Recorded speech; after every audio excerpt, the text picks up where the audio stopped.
इस कहानी की शुरुआत होती है 895 एडी से, जहाँ पर हम एक राजा को देखते हैं और वो राजा जंग जीतकर जब वापिस से अपने किंगडम में आते हैं तो उनके सारे लोग उनकी जीत पर बहुत खुश होते हैं और उनका वेलकम बड़े ही शानदार तरीके से किया जाता है। अब राजा वो जंग जीत कर बहुत सारे गुलामों और खजाने को भी अपने साथ ही लाए थे। यहाँ पर हमें राजा की फैमिली भी दिखाई जाती है। उनकी फैमिली में उनका एक बेटा और उनकी वाइफ थी, यानी कि रानी। उनके बेटे का नाम एमलेट था। राजा की वाइफ और उनका बेटा उन्हें इतने टाइम के बाद देखकर बहुत खुश हो रहे थे। राजा लूटे हुए खजाने से सोने की एक चेन बाहर निकालते हैं और उसे अपने बेटे एमलेट को गिफ्ट करते हैं। इसके बाद ही लोग अपनी जीत पर सेलिब्रेशन कर रहे होते हैं, लेकिन तभी राजा का भाई जिसका नाम फिजूल होता है वो वहाँ पर आता है और ये काफी जालिम होता है, काफी खुदगर्ज भी। लेकिन उसने इस जंग में अपने भाई यानी राजा का पूरा साथ दिया था और उसी की वजह से ही राजा ने ये जंग जीती थी। तब इस बात से राजा की वाइफ यानी रानी को भी बहुत खुशी होती है। इसी वजह से वो रिस्पेक्ट के तौर पर उसे ड्रिंक पीने के लिए देती हैं। फिर रात को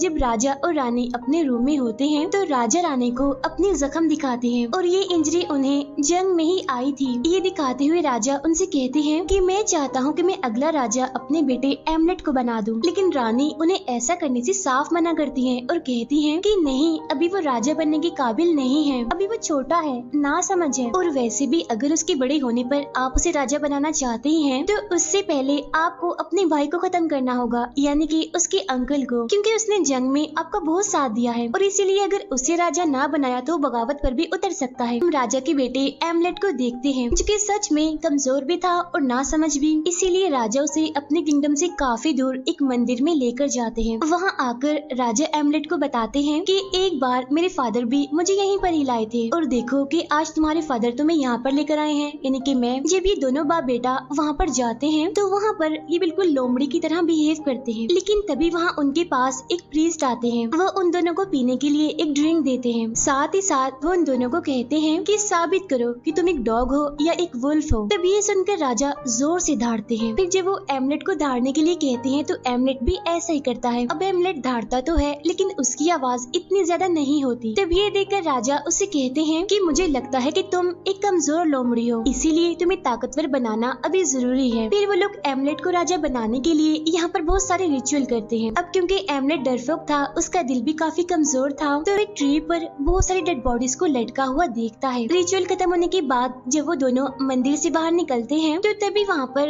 राजा का भाई फिजूल अपने साथियों के साथ आ जाता है और वो आते ही तीरों से इन पर हमला कर देता है। अब यहाँ पर राजा को एक तीर लग जाता है, इसीलिए अपने बेटे एमलेट को फौरन से वहाँ से भागने के लिए कहते हैं। तब एमलेट ऐसा ही करता है और वो वहाँ से भाग जाता है। उसके जाने के बाद राजा का भाई फिजूल अपने भाई राजा के पास आ जाता है और वो एक तलवार से अपने भाई का सर ही धड़ से अलग कर देता है और उन्हें जान से मार डालता है। इसके बाद फिजूल के बहुत सारे सिपाही एमलेट का पीछा करते हैं उसे पकड़ने के लिए और फिर जैसे एक सिपाही एमलेट के पास जाकर उसे पकड़ने की कोशिश करता है तो एमलेट उसकी नाक काट देता है और उसे काफी जख्मी कर देता है और ऐसा करने के बाद वो वहाँ से भाग जाता है। भागते भागते जब एमलेट अपने किंगडम में वापस पहुँचता है तो वो देखता है कि उसके अंकल फिजूल ने उनके किंगडम पर कब्जा कर लिया है। फिजूल के सिपाही एमलेट की मदर को उठा कर भी अपने साथ ले जाते हैं और वो सिपाही जिसकी नाक एमलेट ने काट दी थी वो फिजूल से आकर कहता है कि वो बच्चा एमलेट समंदर में डूबने से मर गया। लेकिन ये बात बिल्कुल झूठ होती है क्योंकि एमलेट तो अभी जिंदा था और वो अपने किंगडम से एक बोट लेकर वहाँ से चला जाता है। फिर वो समंदर के रास्ते जब इतनी मुसीबत में आगे बढ़ रहा होता है तो वो यहाँ पर एक कसम उठाता है कि चाहे जो भी हो जाए मैं अपनी मदर को बचा लूंगा और फिजूल को मार के अपने फादर का बदला लूंगा। इसके बाद काफी साल गुजर जाते हैं और हमें रशिया का सीन दिखाया जाता है जहाँ पर एमलेट अब काफी बड़ा और काफी पावरफुल बन चुका था और वो अब एक वॉरियर था। वो अपने कुछ सिपाहियों के साथ छोटे मोटे गाँव पर हमला करता था, फिर वहाँ के लोगों को अपना गुलाम बना लेता था और तो और वो यहाँ पर काफी जुल्म भी करते थे। वो गाँव वालों के घरों को और उनके बच्चों को जिंदा ही जला दिया करते थे। लेकिन एमलेट को अपने सिपाहियों का इस तरह का साथ और ये उल्टे काम बिल्कुल भी पसंद नहीं थे। उसी रात एमलेट जब उस गांव में घूम रहा था तो उसे वहाँ पर एक बड़ी अजीब औरत दिखाई देती है। उस औरत ने अपने सर पर अजीब तरह का कुछ पहना हुआ था और तो और उसकी आंखें भी नहीं थी। यहाँ पर वो औरत एमलेट से कहती है कि तुम्हारे सुतेले भाई यानी कि फिजूल के बेटे ने मेरी आंखें मुझसे छीन ली, लेकिन फिर भी मैं तुम्हें देख सकती हूँ। यहाँ पर वो औरत एमलेट को उसके गुजरे हुए टाइम से लेकर उसके आने वाले टाइम तक की कुछ जरूरी बातें बताकर वहाँ से गायब हो जाती है। तभी हम देखते हैं जब एमलेट के सिपाही गुलामों को बेच रहे होते हैं तो यहाँ पर एमलेट को ये बात पता चलती है कि इनमें से कुछ गुलाम उसके अंकल फिजूल को भी बेचे जाने वाले थे। इसीलिए एमलेट तैरते हुए गुलामों की उसी वाली बोट में आकर बैठ जाता है, यानी कि जिस बोट में वो गुलाम थे जो फिजूल को बेचे जाने वाले थे। लेकिन तभी रास्ते में वहाँ पर एक काफी बड़ा तूफान आ जाता है, जिसकी वजह से एक गुलाम लड़की जिसका नाम ओल्गा होता है वो गिरने ही वाली होती है। लेकिन तभी ठीक टाइम पर एमलेट ओल्गा की जान बचा लेता है। अब क्योंकि एमलेट ने ओल्गा की जान बचाई थी, इसकी वजह से उन दोनों के बीच काफी अच्छी दोस्ती हो जाती है। फिर अगली सुबह जब वो नींद से जागते हैं तो वो लोग अपनी मंजिल यानी कि एक आइलैंड पर पहुंच जाते हैं, क्योंकि जब फिजूल ने अपने भाई यानी राजा को मारा था तो वो उसके बाद यहाँ पर शिफ्ट हो गया था, यानी कि इस आइलैंड में फिजूल के सभी सिपाही उन सारे गुलामों को अपने साथ आगे ले जाते हैं। यह रास्ते में ओल्गा एमलेट से कहती है कि मैं जानती हूँ कि तुम यहाँ पर जानबूझकर आए हो किसी खास मकसद के लिए, तो बताओ क्यों। तो तब यहाँ पर एमलेट उसे अपने मकसद के बारे में बता ही देता है कि मैं यहाँ पर उसे मारने आया हूँ, यानी कि फिजूल को, और वो मेरे अंकल हैं जिसने बगावत की, अपने भाई यानी कि मेरे फादर को मार दिया। फिर जब फिजूल उन सभी गुलामों को चेक कर रहा होता है तो तभी उसकी नजर पड़ जाती है एमलेट पर। अब यहाँ पर एमलेट उसे इसीलिए पसंद आया था क्योंकि उसे एमलेट जैसे ताकतवर गुलामों की जरूरत थी। यहाँ जब फिजूल उससे उसका नाम पूछता है तो एमलेट यहाँ पर अपना कुछ और ही नाम बताता है। यहाँ पर वो लोग एमलेट के साथ साथ ओल्गा और एक और लेडी को सिलेक्ट कर लेते हैं खाना बनाने के लिए और कपड़े धोने के लिए। फिजूल और उसके सारे सिपाही काफी जालिम थे, वो बाकी गुलामों और एमलेट से बहुत ज्यादा काम करवाते थे। फिर एक दिन एमलेट वहाँ पर अपनी माँ को देखता है। काम करने के बाद जब एमलेट खाना खा रहा होता है तो तब ओल्गा उसे मिलने के लिए उसके पास आती है, लेकिन फिजूल के लोग उसे एमलेट से मिलने नहीं देते और ओल्गा को पकड़ के वहाँ से ले जाते हैं। रात के टाइम एमलेट वहाँ पर एक जानवर को देखता है जो कि एमलेट को इशारा करके अपने ही पास बुला रहा था, इसीलिए अब एमलेट उसका पीछा करने लगता है। पीछा करते करते वो एक केव में जाकर पहुँचता है। एमलेट वहाँ पर एक प्रीस्ट को देखता है जो कि वहाँ पर एक रिचुअल कर रहे थे। अब जैसे ही वो प्रीस्ट एमलेट को देखते हैं तो कहते हैं कि अंदर आओ, इधर आके बैठो, मैं जानता हूँ तुम कौन हो, तुम राजा के बेटे हो ना। तभी ये प्रीस्ट एमलेट को पुराने प्रीस्ट का स्कल भी दिखाते हैं और ये उसी प्रीस्ट का स्कल होता है जिसने कि एमलेट को परखा था उसके फादर के साथ। लेकिन फिर बाद में फिजूल ने उस प्रीस्ट को भी मार दिया, उसकी जुबान काट दी और उसका सर ही धड़ से अलग कर दिया। लेकिन यहाँ प्रेजेंट वाले प्रीस्ट के पास इतनी ताकत होती है कि वो उस पुराने प्रीस्ट की स्कल के साथ बातें कर सकता है। यहाँ उस प्रीस्ट के पास बहुत सारा जादू भी होता है जिसकी मदद से वो उस स्कल को जिंदा कर देता है। तब यहाँ पर एमलेट उस स्कल से पूछता है कि प्लीज प्रीस्ट मेरी मदद करें, मुझे बताएं कि मैं अपना बदला कैसे लूं फिजूल से। तब यहाँ प्रीस्ट का स्कल उसे एक तलवार के बारे में बताते हैं। तलवार का सुनते ही एमलेट उस तलवार की तलाश में निकल जाता है। वो तलवार असल में एक खंडर में होती है और इस खंडर के बारे में उसे प्रीस्ट के स्कल नहीं बताया था। यहाँ आने के बाद एमलेट की नजर एक राजा की मम्मी पर पड़ती है और इस राजा मम्मी के पास ही वो तलवार होती है। और अब जैसे ही एमलेट उस तलवार को हासिल करने की कोशिश करता है तो वो मम्मी जिंदा हो जाती है और एमलेट पर हमला कर देती है। यहाँ काफी देर तक इन दोनों के दरमियान लड़ाई चलती है, लेकिन फिर लड़ते लड़ते एमलेट जब उसे रोशनी में लेकर जाता है तो उसे पता चलता है कि जो कुछ अभी उसने देखा था ये सब कुछ रियल नहीं था, बल्कि ये सब कुछ तो उसका एक विजन था, क्योंकि असली मम्मी और तलवार अभी भी वहीं पर ही थे। और अब एमलेट वहाँ पर जाकर बड़ी ही आसानी से उस तलवार को ले लेता है। तलवार के लेते ही राजा की वो मम्मी तहस नहस हो जाती है। उधर फिजूल ओल्गा को परेशान करने की कोशिश कर रहा होता है और जब ओल्गा उसे ऐसा करने से रोकती है तो फिजूल अपने दूसरे गुलाम से कहता है कि इसे सख्त सजा दो, ये इसी काबिल है। वहाँ एमलेट को हम देखते हैं जो कि उस तलवार को छुपाकर ओल्गा से मिलने के लिए चला जाता है। यहाँ पर वो ओल्गा को तसल्ली देता है और कहता है कि मैं बहुत जल्द फिजूल को मारकर तुम्हें उसकी कैद से यहाँ से छुड़ाकर हमेशा हमेशा के लिए ले जाऊंगा। अभी वो दोनों आपस में बातें कर ही रहे होते हैं तो तभी वहाँ पर फिर से कुछ लोग आते हैं और वो फिर से ओल्गा को वहाँ से जाने के लिए कहते हैं। अगले सीन में हम देखते हैं कि फिजूल के सिपाही एमलेट को एक खतरनाक गेम के लिए ले जाते हैं। खतरनाक गेम इसलिए क्योंकि इसमें एमलेट की जान भी जा सकती थी। यहाँ फिजूल की आर्मी उस मैच को हार रही थी, लेकिन तब फिजूल का बेटा इस गेम को जीतने के मकसद के लिए चला जाता है। लेकिन अब क्योंकि वो छोटा था, ना समझता, इसी वजह से वो वहीं पर ही गिर जाता है क्योंकि वो काफी जख्मी हो गया था। जमीन पर गिरते ही वो बेहोश हो जाता है। फिर जब दूसरे किंगडम का सिपाही फिजूल के बेटे के सर को बिल्कुल किसी बॉल की तरह हिट करने वाला था, तो तभी वहाँ पर एमलेट आ जाता है। वो फिजूल के बेटे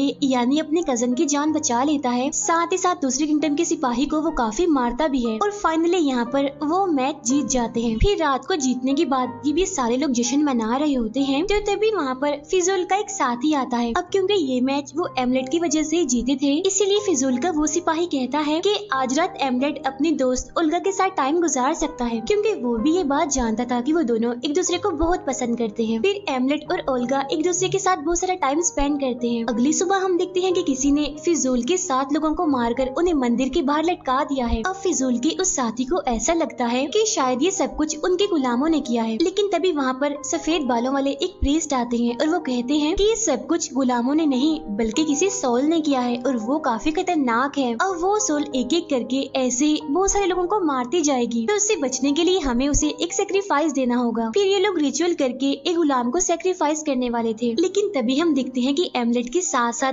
बहुत सारे डॉग भी बोलने लगते हैं और फिजूल का डॉग उस पर हमला कर देता है, इसीलिए वो उस डॉग को जान से मार देता है। उधर हम देखते हैं कि उन्होंने सेक्रीफाइस करने के लिए जिस गुलाम को चूज किया था, वहाँ पर वो गुलाम तो नहीं होता बल्कि फिजूल का एक खास आदमी होता है और उसकी वहाँ पर डेड बॉडी लटकी होती है, यानी कि फिजूल का खास आदमी यहाँ पर सेक्रीफाइस हो गया था। इसीलिए फिजूल अपने सारे गुलामों को हथियार देकर रात को पहरा देने के लिए कहता है। जैसे रात होती है और जब सारे लोग पहरा दे रहे थे, तो हम देखते हैं कि फिजूल के बहुत सारे सिपाही खुद ब खुद अपने ही जान ले रहे हैं। तब यह मौका देखकर एमलेट अपनी मदर से मिलने के लिए चला जाता है। यहाँ वो अपनी मदर से मिलता है और कहता है, माँ ये मैं हूँ एमलेट, आपका बेटा, और कल मैं फिजूल को मारकर अपने फादर की मौत का बदला ले लूंगा और आपको भी यहाँ से छुड़ा कर ले जाऊंगा। लेकिन तब एमलेट की मदर यहाँ पर उसे कहती है कि तुम्हारे फादर मुझे जरा भी अहमियत नहीं देते थे, उनके लिए तो मैं बस एक गुलाम की तरह थी। वो इतने लालची थे कि उन्हें बस पैसों से और खजाने से प्यार था। लेकिन जो तुम्हारे अंकल फिजूल है वो ऐसे बिल्कुल भी नहीं थे, वो तो मुझसे प्यार करते थे, न कि पैसे से, सोने से। तो देखो फिर मैंने क्या किया, फिजूल को अपने कंट्रोल में करके तुम्हारे फादर को मरवा दिया, क्योंकि तुम्हारे फादर लालची होने के साथ साथ एक बुज़दिल इंसान भी थे। वो जितनी भी जंगे जीते थे उन सब में फिजूल का ही हाथ था, न कि उनका। तब ये सुनकर एमलेट को इतना गुस्सा आता है कि वो अपनी मदर से कहता है, अच्छा तो ये बात है, तो देखो अब मैं तुम्हें भी मार दूंगा, फिजूल को भी मार दूंगा और उसके सारे साथियों को भी मार दूंगा। तब ये सुनकर उसकी मदर कहती है कि नहीं बच्चे, तुम मुझे नहीं मार सकते, मैं तो तुम्हारी माँ हूँ, तुम मुझसे प्यार करते हो। और हाँ, अब मेरी बात गौर से सुनो, जब तुम फिजूल को मार दोगे तो मैं तुम्हारी रानी बन जाऊंगी और उसके बाद हम दोनों मिलकर पूरे किंगडम पर राज करेंगे। अब अपनी माँ का ऐसा रूप देखकर एमलेट वहाँ से भाग जाता है, लेकिन वो जाते जाते अपने कजन को मार देता है, यानी कि फिजूल के बेटे को, और उसका दिल निकाल लेता है। यहाँ से वो सीधा जाता है ओल्गा के पास और उसे कहता है कि हमें जल्द से जल्द यहाँ से भागना होगा। तब ये सुनकर ओल्गा कहती है कि नहीं, जिस मिशन के लिए तुम यहाँ पर आए हो उसे पूरा करके ही जाना, यानी कि हम फिजूल को मारकर ही यहाँ से जाएंगे।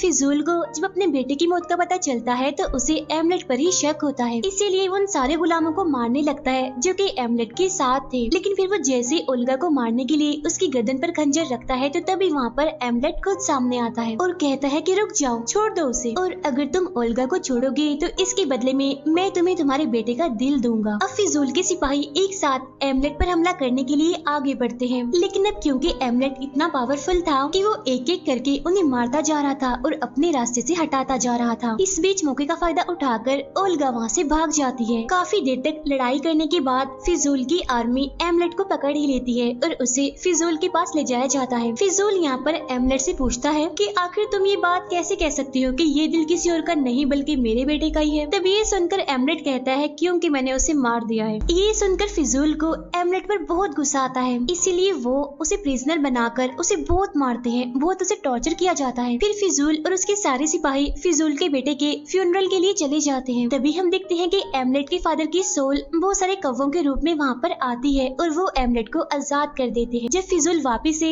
एमलेट को मारने के लिए जाता है तो वो देखता है कि एमलेट तो यहाँ पर है ही नहीं। उधर हम ओल्गा और एमलेट को एक साथ देखते हैं, क्योंकि असल में ओल्गा एमलेट को अपने साथ काफी दूर ले आई थी। अब यहाँ पर उन दोनों ने शादी भी कर ली होती है और यहाँ पर वो ये फैसला करते हैं कि वो इस बदले इस लड़ाई झगड़े को छोड़कर दूर अपने एक रिश्तेदार के घर सुकून की जिंदगी बसर करेंगे। इसीलिए अब वो लोग एक बोट के जरिए वहाँ जाने के लिए निकल रहे थे। लेकिन जब एमलेट ओल्गा के पास आता है तो उसे पता चल जाता है कि उन दोनों का बेबी होने वाला है। यहाँ पर एमलेट ओल्गा से कहता है, अब मैं फिजूल को मारे बगैर तुम्हारे साथ नहीं जा सकता, क्योंकि अगर मैंने उसे खत्म ना किया तो एक ना एक दिन वो जरूर मेरे बच्चों को खत्म करने के लिए आएगा और मैं ऐसा नहीं चाहता। फिर एमलेट एक अंगूठी उस बोट की मालिक को देते हुए कहता है कि ये तुम्हारी जिम्मेदारी है, मेरी वाइफ ओल्गा को सही सलामत उस रिश्तेदार के घर पहुंचा देना। इसके बाद एमलेट वहाँ से जाने लगता है। हालांकि ओल्गा यहाँ पर एमलेट को काफी रोकने की कोशिश करती है, लेकिन वो नहीं रुकता और वहाँ से जाते जाते वो कहता है कि नया राजा मैं नहीं हूँ बल्कि हमारा बच्चा होगा। ये कहते ही एमलेट पानी में जंप कर देता है और फिजूल के किंगडम में जाने के लिए निकल जाता है। जब एमलेट वहाँ पर पहुँचता है तो देखता है कि बहुत सारे लोग खुद ब खुद ही मरते जा रहे हैं, क्योंकि जिस तलवार को एमलेट ने उस मम्मी राजा से लिया था वो कोई आम तलवार नहीं थी, बल्कि उस तलवार में बहुत सारी पावर्स थी। इसीलिए वो आज तक